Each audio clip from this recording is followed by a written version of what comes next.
السلام علیکم ویورز، آج بات کریں گے پاکستان کے ایک ایسے مایہ ناز خطیب کی جو عالمی شہرت یافتہ ہیں۔ میری مراد مولانا طارق جمیل صاحب ہیں۔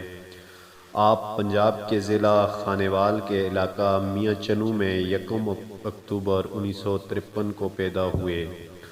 آپ کا تعلق ایک زمیندار گھرانے سے ہے اور آپ رجپوت گھرانے سے تعلق رکھتے ہیں۔ مولانا طارق جمیل کے والد کا خیال تھا کہ آپ میڈیکل کی تعلیم حاصل کر کے ڈاکٹر بنیں۔ یہی وجہ تھی کہ آپ نے ابتدائی تعلیم مکمل کرنے کے بعد Lahore king Edward medical college میں داخلہ لیا۔ آپ اس عمر میں ایک اچھے سنگر تھے۔ آپ کے دوست آپ کو گانا گانے کے لیے اپنی محفل میں بلایا کرتے تھے۔ اسی دوران آپ کا ایک دوست آپ کو روزانہ دعوت و تبلیغ دیتا اور اجتماع میں شمولیت کی دعوت دیتا رہا۔ دوست کے اصرار پر آپ نے ایک دن اجتماع جانے کی حامی بھر لی۔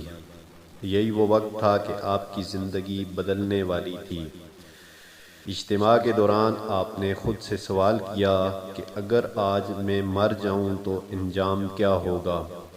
اسی سوال نے آپ کی زندگی مکمل بدل دی اور آپ 4 ماہ کے لیے چلے گئے۔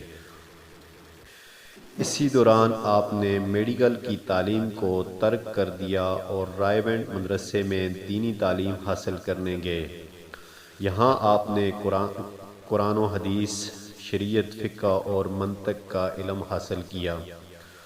مولانا طارق جمیل صاحب کا لاجواب اور شائستہ انداز بیان لوگوں کو بہت متاثر کرتا رہا اور آپ شہرت کی بلندیوں کو چھوتے رہے۔ آپ نے دنیا بھر کے تبلیغی سفر شروع کیے۔ ایک سروے کے مطابق آپ کے بیانات ڈاکٹر ذاکر نائک کے بعد دنیا میں دوسرے نمبر پر سنے جاتے ہیں۔ آپ کا انداز بیان اتنا خوبصورت ہے کہ اس کا اثر کھیلوں کے میدانوں سے لے کر فلمی دنیا تک گیا اور جنید جمشید، سعید انور اور فیروز خان جیسے مشہور شخصیات کو اسلام کی طرف لے کر آئے اور وہ حضرات تبلیغ کے ساتھ وقت گزارنے لگے۔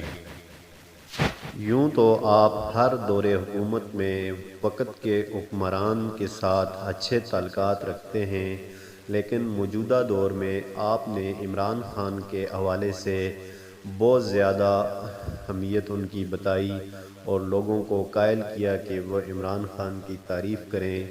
آپ کے اس اقدام پر ایک بڑی تعداد جو آپ کے فالورز کی تھی وہ حیران و پریشان تھی کہ مولانا صرف یک طرفہ عمران خان کی حمایت کر رہے ہیں، اور اس پر سخت نالاں تھے آپ کے فالورز بھی، اور وہ یہ چاہتے تھے کہ آپ ایک مبلغ کی حیثیت سے دعوت و تبلیغ کا کام کریں۔